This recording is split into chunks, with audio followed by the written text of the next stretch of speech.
Olá, sexta-feira, 20 de fevereiro. Hoje é dia de ficar por dentro da programação cultural de Bauru neste fim de semana. E ainda, construtora abandona obras do programa Minha Casa Minha Vida e famílias sorteadas esperam há 1 ano pelos imóveis. Mania de colecionar. Você vai conhecer 2 apaixonados, um por selos e outro por elefantes.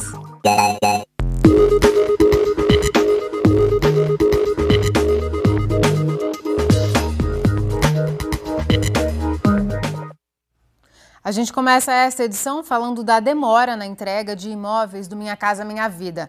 Moradores de 2 residenciais foram sorteados, mas ainda não podem fazer a mudança. A construtora abandonou as obras. Na quadra 3 da Rua São Sebastião, zona noroeste de Bauru, apenas um vigilante está no residencial San Sebastian. O conjunto com vários blocos faz parte do programa Minha Casa Minha Vida. Por fora, os apartamentos estão prontos, mas nenhuma família é vista por aqui. Segundo a Caixa Econômica Federal, a construtora responsável abandonou a obra. A situação é parecida neste outro condomínio, Chácara das Flores, que era construído pela mesma empresa na Rua Sargento Leôncio Ferreira dos Santos, Parque Primavera. Em vez de perfume de flores, muito esgoto vazando a poucos metros dos blocos residenciais. Os apartamentos aparentam estar praticamente prontos. Apesar de a obra estar paralisada, o residencial tem vigilância 24 horas. Mesmo assim, vizinhos do conjunto habitacional ficam preocupados com a demora na entrega das unidades. Acho absurdo, porque tem muita pessoa que não tem lugar de morar. É morar, tudo abandonado aí, ó. Os vidros tudo quebrados já.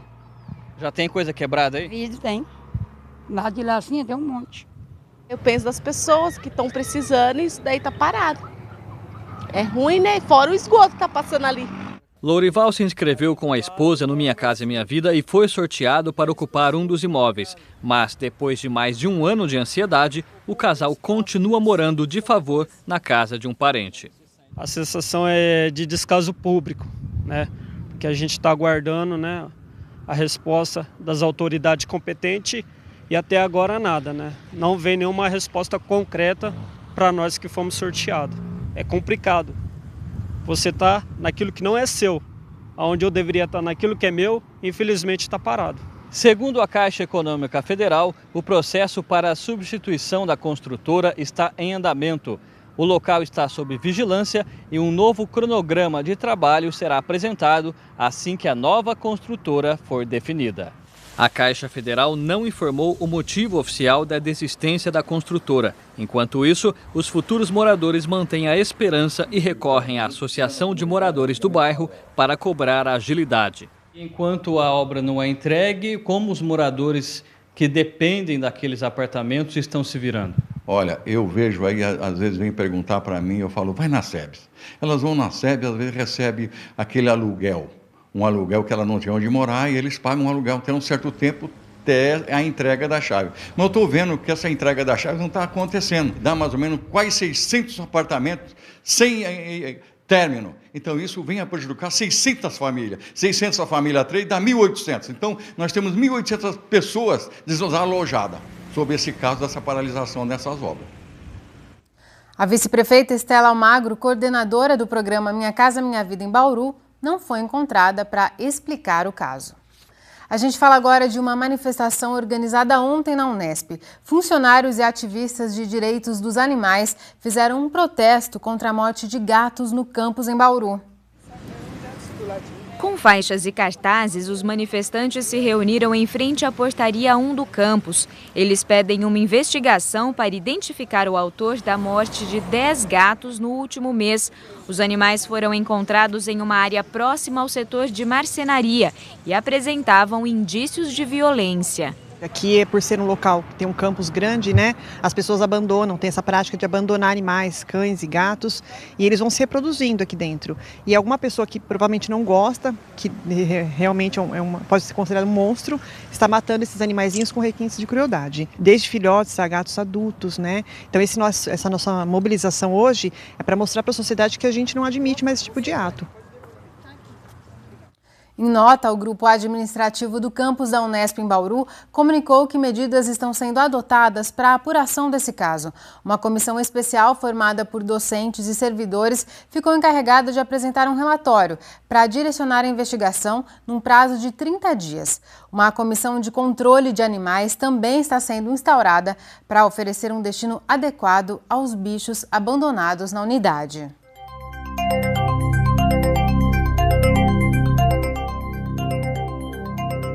Para quem já estava com saudade do sol, a boa notícia é que a chuva deve dar uma trégua neste fim de semana. As informações estão no boletim do IPMET. Hoje a gente ainda tem muita nebulosidade sobre a região de Bauru e ainda esperamos pancadas de chuvas durante a tarde. As temperaturas permanecem praticamente estáveis, ficando a máxima para o dia de hoje entre 30 graus. Durante o final de semana, o tempo já começa uma tendência para ficar mais estável, ou seja, as chuvas já vão diminuir, embora amanhã ainda haja uma pequena probabilidade para pancadas de chuva aqui na região de Bauru. Mas durante o sábado até terça-feira, a tendência é que o tempo fique estável, com pouca chance para chuva, principalmente aquelas pancadas que ocorrem no decorrer da tarde. E as temperaturas, com a estabilidade do tempo, a tendência é que elas comecem a se elevar, né? Ficando a máxima variando entre 30 a 33 graus e a mínima entre 20 também a 23.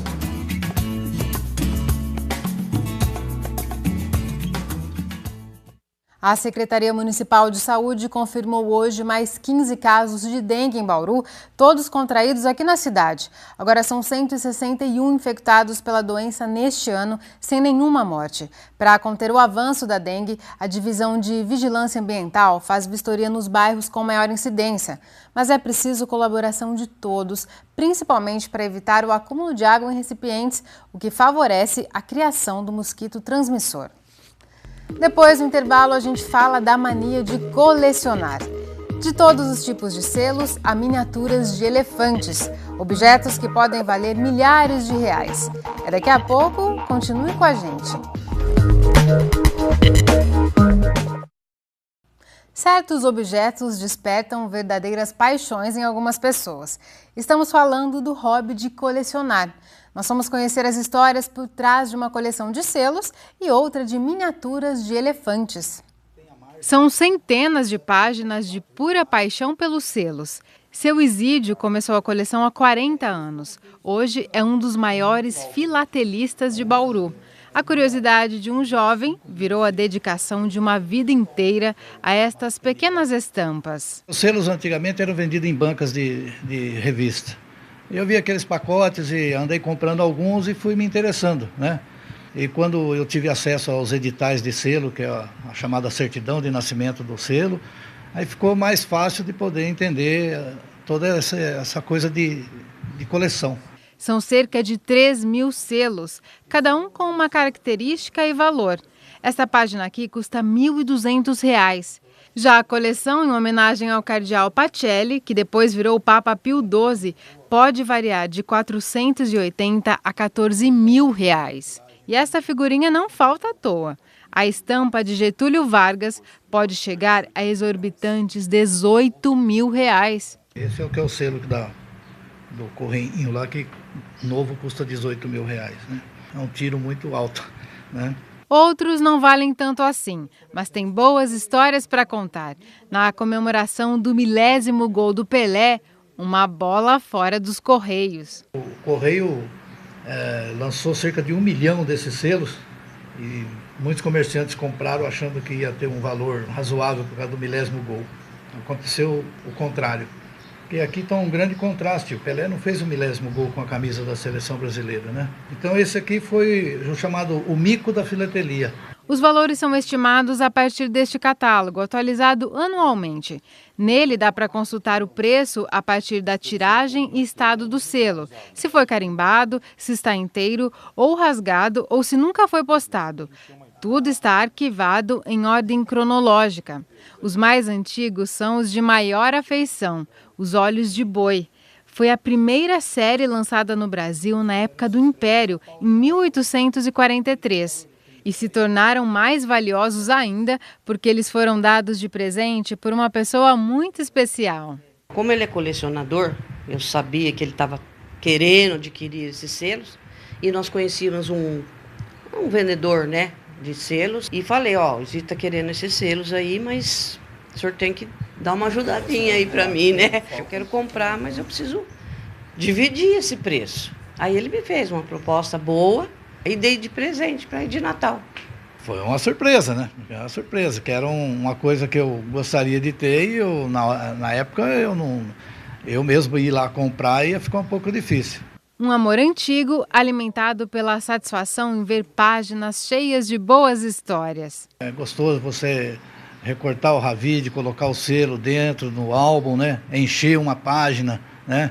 E quando se fala em colecionar, tem gente com paixão por objetos, no mínimo, diferentes. Imagina um conjunto com mais de 1000 elefantes.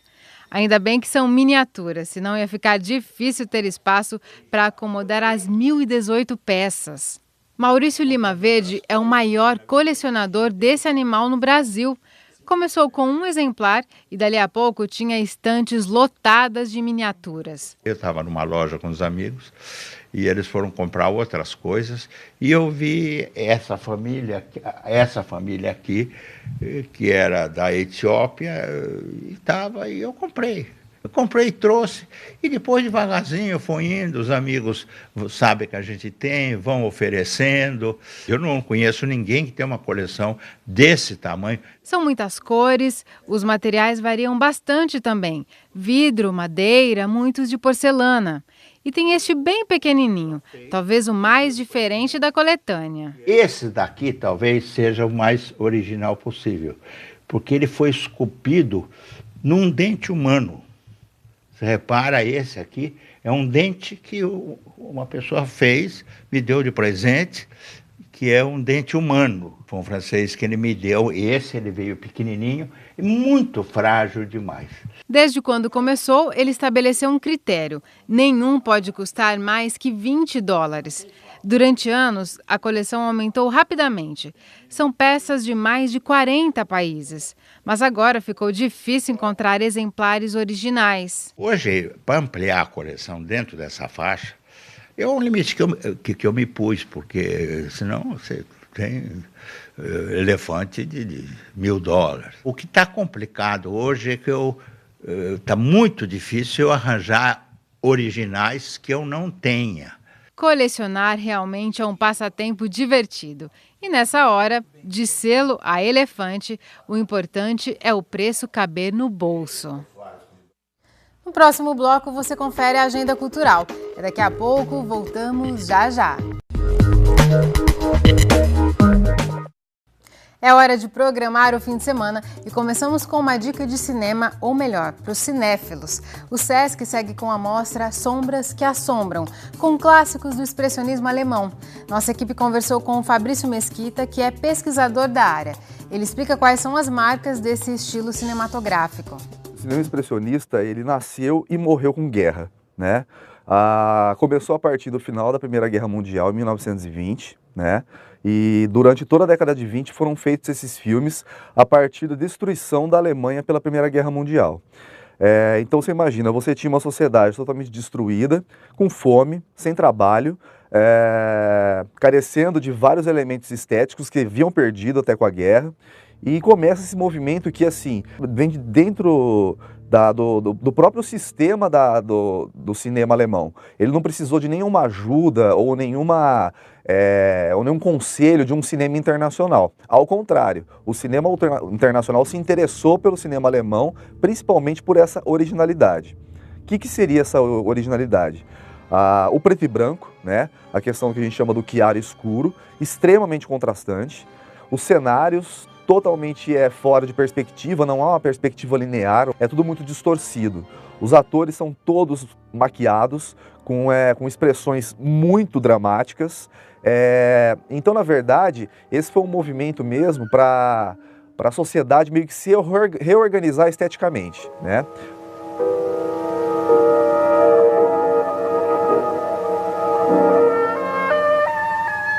Bom, eu vou ser injusto, né, com vários filmes, destacando alguns ou outros. Eu vou colocar dois, porque principalmente foram esses dois diretores que realmente conseguiram exportar esse movimento. Se não fossem esses dois diretores, a gente não saberia falar, ou não teria estruturas, ou não teria essa própria imagem para a gente estudar, que é o Fritz Lang e o Murnau, né?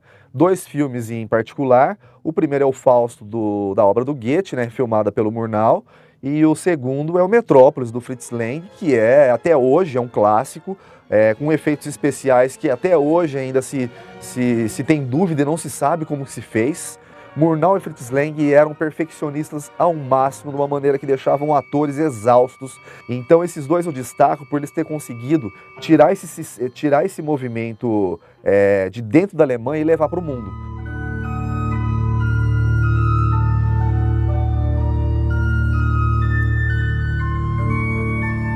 Essa verborragia hoje que a gente tem de roteiro, né, de explicações demais das coisas, o cinema alemão, no expressionismo, ele é muito sintético. Então você tem uma coisa que eu chamo de intraverbal. Você tem uma cena, a pessoa fala, né, ela fica em mudo, claro, tem uma música acontecendo no background, e depois no próximo frame aparece o que essa pessoa está falando em texto, né? Então isso pode parecer até um pouco monótono por um primeiro momento, mas se você entrar nessa linguagem de que primeiro você tem uma imagem pura e depois o verbal puro relacionado a essa imagem, é muito enriquecedor. Então eu peço prestar atenção realmente nessa questão do verbal e do não verbal, né, como que o cinema mudo conseguia se comunicar, e principal também as caracterizações dos atores com aquelas maquiagens extremamente fortes, né? Foi uma questão teatral, né, que eles buscavam isso daí, e os próprios cenários.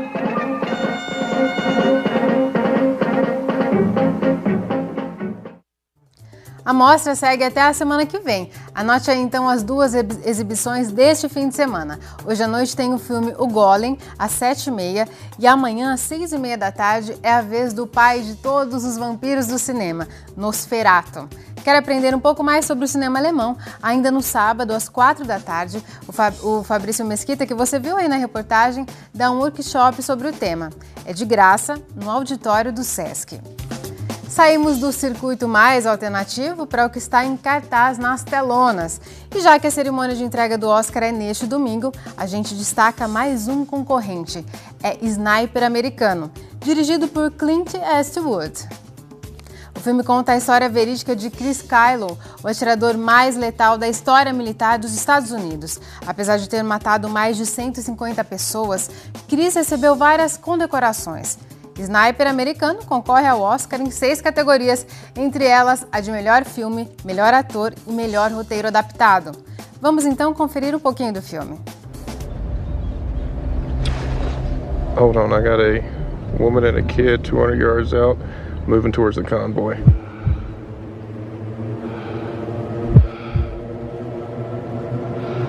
Yeah, she's got a grenade. She's got an RKG Russian grenade. She's saying to the kid. You say a woman and a kid? You got eyes on this? Can you confirm? Negative. Your call. They fry you if you're wrong.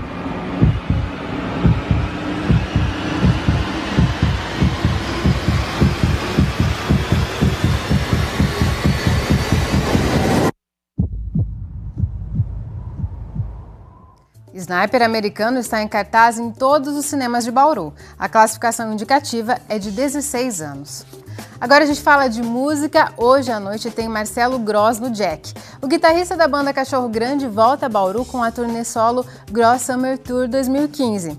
Neste trabalho, fora da banda gaúcha, Marcelo Gross vem acompanhado do baterista da Pitty, o Duda Machado, e do baixista bauruense Fernando Papassoni. O show é basicamente em cima do repertório do disco solo Use o Assento para Flutuar. Ouve só um trechinho.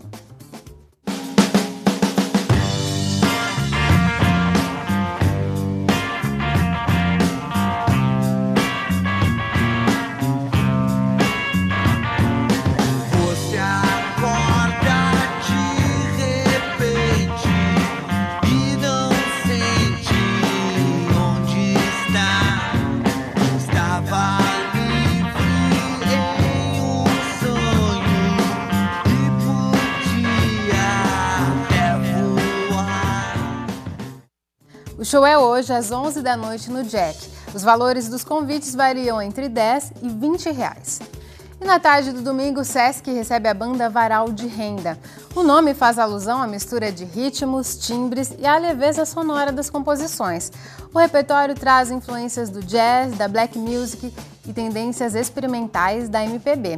Em 2013, eles lançaram o primeiro álbum autoral, Desavesso, com 2 canções premiadas no Festival de MPB de São José do Rio Preto. Vamos conhecer o som? You don't know me, but you never get to know me. You don't know me at all. Feel so lonely. The road has been around is slowly. There's nothing you can show me from behind the wall. Show me from behind the wall. Show me from behind the wall. O show do Varal de Renda é no domingo, às 4 da tarde, na área de convivência do Sesc. A entrada é gratuita. Lembrando que no domingo o horário de verão já vai ter acabado. Então não se esqueça de atrasar em 1 hora o seu relógio à meia-noite de sábado. Por hoje é só, a gente se despede com um pouco mais do som do Varal de Renda. Um bom fim de semana para você. Aproveite bem essa horinha a mais por causa do fim do horário de verão. Voltamos na segunda-feira, às 5h30 da tarde, ao vivo. Tchau! Fotografias de infância. És um saltimbanco.